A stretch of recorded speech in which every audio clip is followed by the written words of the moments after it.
آپ نے اپنے لیکچر میں کہا کہ اللہ تعالیٰ نے دنیا میں سب کو بنایا، اس نے ذاتیں بنائی، اسی نے قبیلے بنائے اور سب کو مختلف مذاہب میں بانٹ دیا تاکہ انسان ایک دوسرے کو سمجھ سکے، نہ کہ ایک دوسرے کے ساتھ لڑائی کرے۔ کیا آپ مجھے سمجھائیں گے کہ اس کا مقصد کیا ہے؟ آپ نے کہا کہ ہندو یقین کرتے ہیں کہ ہر چیز خدا ہے اور مسلمان یقین کرتے ہیں کہ ہر چیز خدا کی ہے۔ اگر ہر چیز خدا کی ہے تو کیوں دنیا بھر میں قتل و غارت ہو رہی ہے؟ ناظرین، یہ سوال ایک ایسے شخص نے کیا تھا جس کا دعویٰ تھا کہ وہ کسی مذہب کو نہیں مانتا اور کسی مذہب سے نفرت بھی نہیں کرتا۔ اس کا کہنا تھا کہ تمام انسانوں کو بھائی چارے سے رہنا چاہیے، چاہے وہ ہندو ہو یا مسلمان، عیسائی ہو یا سکھ یا جین یا پھر کسی بھی مذہب کے ماننے والے۔ اگر وہ پیار محبت سے رہیں گے تو شاید کسی مذہب کی ضرورت ہی نہ رہے۔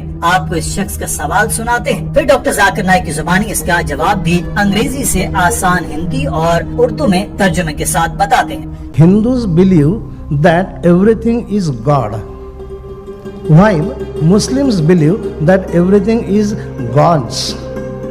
If everything is God's, why there is so much of killing, either in India or in any other part of the whole world, even in the Muslim countries also? Thank you very much. Doctor Zakir Naik نے سوال کا جواب دیتے ہوئے کہا کہ میں آپ کی ایک غلط فہمی دور کرنا چاہوں گا۔ میں نے کبھی نہیں کہا کہ لوگوں کو مختلف مذاہب میں بانٹا، بلکہ میں نے قوموں اور قبیلوں میں بانٹنے کا کہا تھا۔ اللہ تعالیٰ نے ہی مذہب بھیجا، اس نے لوگوں کو زبانوں، قوموں، قبیلوں، رنگوں اور نسلوں میں بانٹا تاکہ وہ ایک دوسرے کو پہچان سکے۔ اللہ تعالیٰ نے فرمایا، اللہ تعالیٰ نے فرق نہیں بنائے، انسانوں نے بنائے ہیں۔ سورہ انعام میں اللہ تعالیٰ فرماتا ہے کہ جنہوں نے اپنے دین کو ٹکڑے ٹکڑے کر دیا اور کئی جماعتیں بن گئے، تیرا ان سے کوئی تعلق نہیں، ان کا کام اللہ ہی کے حوالے ہے، پھر وہی انہیں بتلائے گا جو کچھ وہ کرتے تھے۔ جو بھی لوگوں میں تفریق پیدا کرتا ہے وہ برا کر رہا ہے۔ آپ نے پوچھا کہ لوگ قتل کیوں کر رہے ہیں؟ فرض کریں آپ استاد طالب علموں سے کہتا ہے کہ نقل نہ کرو مگر پھر بھی وہ کرتے ہیں، تو آپ کس کو قصوروار ٹھہرائیں گے، استاد کو یا طالب علم کو؟ ایسے ہی اللہ تعالیٰ نے انسانوں کو مرضی دے دی کہ جو چاہو کرو۔ اس نے اپنا ہدایت نامہ قرآن پاک کی شکل میں اتار دیا جس میں اس نے تلقین کی کہ یہ کرنا ہے اور یہ نہیں کرنا۔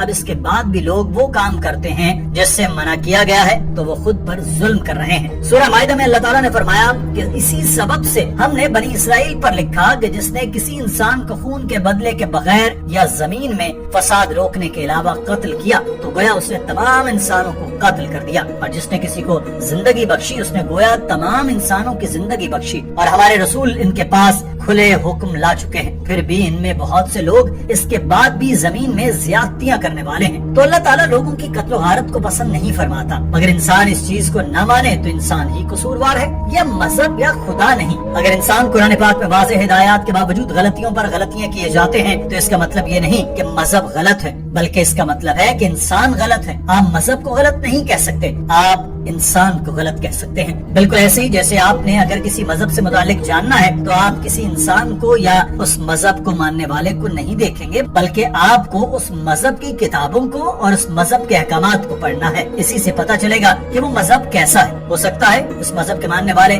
مذہبی ہدایات پر عمل نہ کر رہے ہوں، جیسا کہ ہر مذہب میں لکھا ہے کہ آپ کو اچھے اعمال کرنے ہیں مگر انسان برے اعمال کرتے ہیں، تو مذہب کو کیسے برا بول سکتے ہیں؟ بائبل میں لکھا ہے کہ سور کا گوشت کھانا منع ہے مگر عیسائی پھر بھی کھاتے ہیں، تو آپ عیسائیوں کو برا کہہ سکتے ہیں مگر عیسائیت کو نہیں۔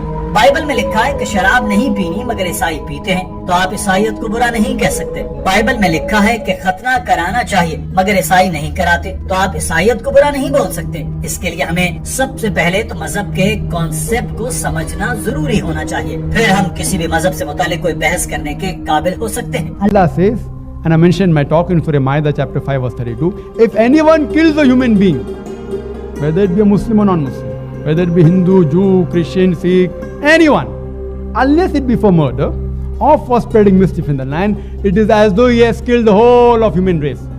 If he saves any human being, it is as though he has saved the whole of humanity. So God Almighty doesn't like people killing each other. But if human beings don't want to follow, who's to blame? The human being.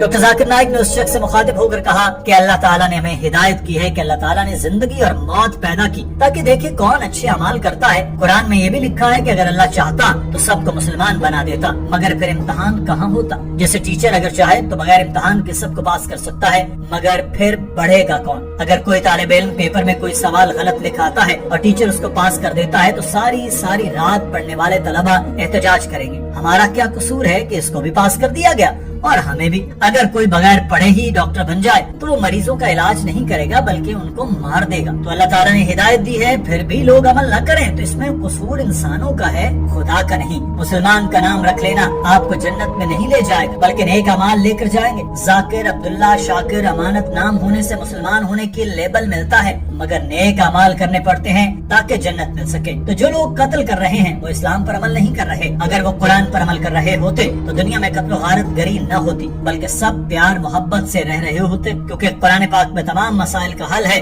جو مسائل کسی بھی انسان کو پیش آ سکتے ہیں ان سے متعلق قرآن پاک میں بتایا گیا ہے, احادیث میں بتایا گیا. ہمیں بس اس سے رہنمائی حاصل کرنے کی دیر ہے اور سارے مسائل کے تالے خود بخود کھلتے چلے جائیں گے. یہ سوال سن کر اس شخص نے ایک اور سوال اٹھایا اور پوچھا کہ اگر ایک ہندو قرآن کے لکھے احکامات پر عمل کرتا ہے تو کیا وہ اپنے آپ کو مسلمان کہہ سکتا ہے؟ اور اگر ایسے ہی اگر کوئی مسلمان ویدا میں لکھی اچھی باتوں پر عمل کرتا ہے تو کیا وہ ہندو کہلا سکتا ہے؟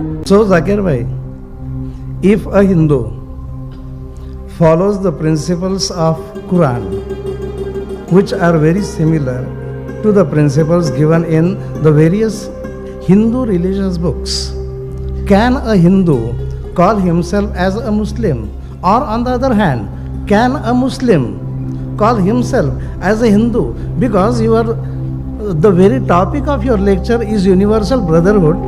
I properly understood Dr. Wax when he asked his question. Doctor صاحب نے یہ سوال کرنے پر اس شخص کی بہت تعریف کی اور کہا کہ پہلے ہم مسلمان اور ہندو کی تعریف سمجھ لیتے ہیں پھر اس پر بات کرتے ہیں. مسلمان وہ شخص ہے جو اپنی مرضی کو خدا کی منشا پر چھوڑ دے. مگر کیا آپ کو معلوم ہے کہ ہندو کا مطلب کیا ہے؟ ہندو ایک جغرافیائی لفظ ہے. اس کا مطلب ہے جو بھی بھارت میں رہتا ہے وہ ہندو ہے. جغرافیائی اعتبار سے میں بھی ہندو ہوں. آپ سوامی وویک آنند کے مطابق ہندو کوئی لفظ نہیں ہے. جغرافیائی اعتبار سے تو کوئی مسلمان بھی ہندو ہو سکتا ہے. اس کے لیے لفظ ویدانتس استعمال ہونا چاہیے. تو جغرافیائی طور پر میں ہندو ہوں مگر مذہبی اعتبار سے میں ہندو نہیں ہوں. میں ویدا کی ان باتوں پر عمل کرنے کو تیار ہوں جو اچھی ہیں. مثال کے طور پر ویدا میں لکھا ہے کہ ایک خدا ہے تو میں اس پر یقین کروں گا مگر اس پر یقین نہیں کروں گا کہ ویدا میں لکھا ہے کہ برہمن کو سر سے بنایا, خشتری کو سینے سے, ویش کو ٹانگوں سے اور شودر کو پاؤں سے. میں اس چیز کو نہیں مانتا. جغرافیائی اعتبار سے میں اس چیز کو مانتا ہوں کہ میں ہندو ہوں. جیسا کہ امریکہ میں رہنے والا امریکن ہے تو میں مسلمان ہوتے ہوئے بھی ہندو ہو سکتا ہوں کیونکہ میں بھارت میں رہتا ہوں. Geographically, everyone living in India is a Hindu. So I completely agree with it. By the geographical definition, if you say that anyone who lives in India is a Hindu, it's correct. Any scholar will agree anyone living in India is a Hindu. Geographically, I am a Hindu. But because I stay in India, can I be a Muslim? Yes. Of course. So a person, can a Muslim be a Hindu? Yes. If the Muslim is living in India, he can be a Hindu.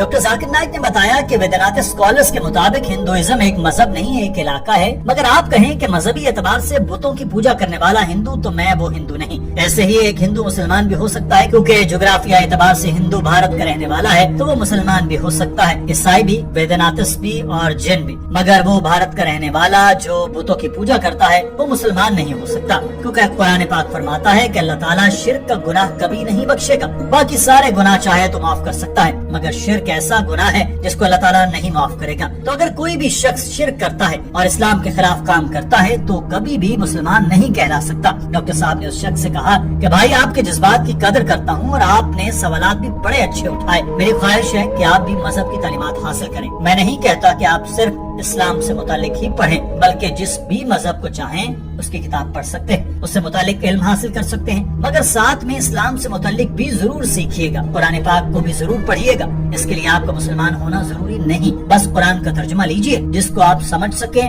اور اس سے متعلق پڑھتے جائیں. جہاں آپ کو کوئی بھی مسئلہ ہو ہم آپ کے لیے مدد کے لیے حاضر ہیں. آپ کبھی بھی ہمیں ای میل کر سکتے ہیں. کسی بھی لیکچر کے دوران آپ اپنا سوال رکھ سکتے ہیں. ہم پوری کوشش کریں گے کہ آپ کے سوالوں کا جواب دیں اور جب آپ کو یقین ہو جائے گا کہ یہ سچا دین ہے تو اس کو قبول کرنے میں دیر مت لگائیے گا. ناظرین, آج کی ویڈیو کے بارے میں آپ کی رائے کیا ہے؟ کمنٹ سیکشن میں ضرور آگاہ کیجیے گا. اپنا خیال رکھیے. اللہ حافظ.